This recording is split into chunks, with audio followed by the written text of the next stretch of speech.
72 ఘన చరిత్ర గల ఆంధ్ర సారస్వత పరిషత్ ఆధ్వర్యంలో మాస్టర్ గజల్ శ్రీనివాస్ గారి పర్యవేక్షణలో 2026 జనవరి 3, 4, 5 తేదీల్లో గుంటూరు శ్రీ సత్యసాయి స్పిరిచువల్ సెంటర్ వేదికగా కుంభమేళను తలపించే విధంగా 3వ ప్రపంచ తెలుగు మహాసభలు ఘనంగా నిర్వహించబడుతున్నాయి. ఈ మహాసభలు తెలుగు భాషా మాధుర్యాన్ని, తెలుగు జాతి ఘన కీర్తిని ప్రపంచానికి చాటి చెప్పే మహావేడుక. ఈ చారిత్రక సభలను మరింత ఘనంగా విజయవంతం చేయడానికి మీ అందరూ పాల్గొనడం అత్యవసరం. రండి, కలిసి తెలుగు భాషను, తెలుగు సంస్కృతిని స్మరించుకుందాం. ఈ మహాసభలకు మీడియా పార్ట్నర్ గా క్యూటీవీ మీడియా వ్యవహరిస్తోంది. 3 రోజుల పాటు సభలను ప్రత్యక్ష ప్రసారంగా ప్రముఖులతో ప్రత్యేక ఇంటర్వ్యూలతో మీ ముందుకు తీసుకొస్తోంది.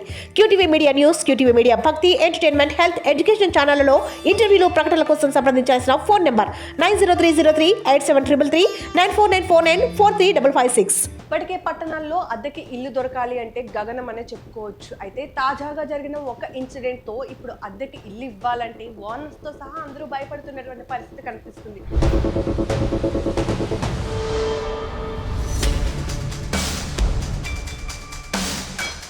అసలు ఏం జరిగింది అంటే, ఢిల్లీ సమీపంలోని గజియాబాద్లో అత్యంత దారుణమైన ఘటన వెలుగులోకి వచ్చింది.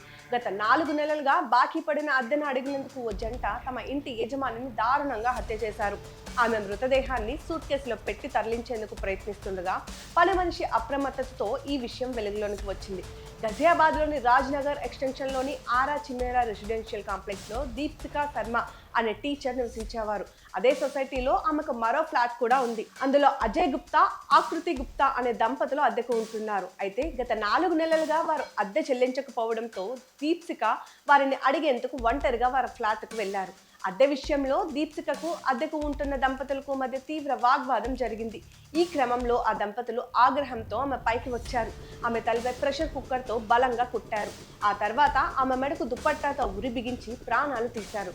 అనంతరం సాక్ష్యాలను మాయం చేసేందుకు ఆమె మృతదేహాన్ని ఒక పెద్ద సూట్ కేసులో కుక్కారు. అయితే దీప్సిక ఎంతసేపటికి తిరిగి రాకపోవడంతో ఆమె పని మనిషి మీనాకు అనుమానం వచ్చింది. మీనా వెంటనే బిల్డింగ్ సీసీటీవీ ఫుటేజ్ని తనిఖీ చేయగా దీప్సిక అజయ్ గుప్తా ఫ్లాట్లోనికి వెళ్లడం కనిపించింది, కానీ బయటకు రావడం కనిపించలేదు. అదే సమయంలో నిందితులు ఒక పెద్ద సూట్ కేసుతో బిల్డింగ్ నుంచి బయటకు వెళ్లేందుకు ఆటోను పిలిచారు. అప్పుడే మీనా వారిని అడ్డుకుంది. దీది ఆచూకీ దొరికే వరకు మీరు ఎక్కడికి వెళ్లడానికి వీల్లేదు అని ఆమె వారిని నిలదీసింది. సమాచారం అందుకున్న పోలీసులు వెంటనే అక్కడికి చేరుకొని ఫ్లాట్ను తనిఖీ చేయగా సూట్ కేసులో దీప్సిక మృతదేహం లభ్యమైంది. ట్రాన్స్పోర్ట్ వ్యాపారం చేసే అజయ్ గుప్తా, అతని భార్య ఆకృతిని కూడా పోలీసులు అదుపులోనికి తీసుకున్నారు. అద్దె బకాయిలు అడిగినందుకే ఈ దారుణానికి వడిగెత్తినట్లు పోలీసులు ప్రాథమికంగా నిర్ధారించారు. మీనా సకాలంలో స్పందించకపోయి ఉంటే నిందితులు మృతదేహాన్ని ఎక్కడో పడేసి తప్పించుకునేవారని పోలీసులు వెల్లడించారు. పని మనిషి మీనా ధైర్యాన్ని పోలీసులు ప్రశంసించారు. ఇక ఈ విషయం బయటకు రావడంతో అద్దెకి ఇల్లు ఇవ్వాలంటేనే ఉలిక్కి పడుతున్నటువంటి పరిస్థితులు కనిపిస్తున్నాయి.